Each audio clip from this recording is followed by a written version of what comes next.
them down just so I get all. So Mr. Santorum, you've long been a supporter of what you call teaching the controversy behind evolution, which includes intelligent design and sometimes creation ideology. Both state and federal courts have decided that this violates the Establishment Clause of the First Amendment. My question is twofold. First off, how can you argue that this isn't advocating religion when the only texts or basis behind intelligent design are religious texts? And additionally, if this were to be implemented, at what point would you say we've gone too far and now we are actively advocating religion? Okay, so let me ask you. Now let me ask you a question. So you said your initial statement was an accurate one, which I said that in the teaching of biological evolution, we should teach the controversy. And does anyone doubt that there are holes and controversies within the doctrine or theory of biological evolution?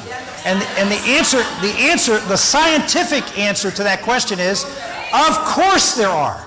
There isn't a year that goes by where someone says, oh, we found the missing link, or we found this. What does that mean? That means they don't have all the pieces. And the reality is, there is legitimate scientific controversy surrounding the idea that from a simple organism without any intelligence, that through time, the application of natural law, and chance, that we, quote, evolved to these highly intelligent, superb beings. That goes against everything I believe we witness in nature.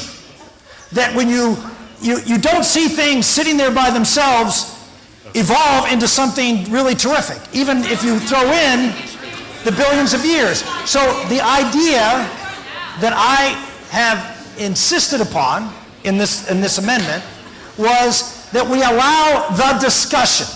Now, again, this goes back to the point I made earlier. Okay, for how many years? 200 years, maybe 170 years, evolution was taught in our schools. And then there was a move to remove creationism was taught in our schools. And then there was a move to replace creationism and insert Darwinism. Right? Anybody disagree with this? Right. Now, there was a battle at the time that says, hey, look, we need to teach these scientific theories. And there were people, I would think were wrong, who fought against that. I think an educational experience means that you open yourself up to competing ideas.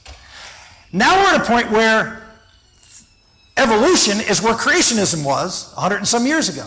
You can't touch it. You can't even question it. Well, what scientific theory can you not question?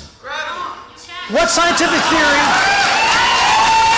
But the reality is some of the most famous scientific theories of this last century, who were rock solid in their proof, have turned out to be not right.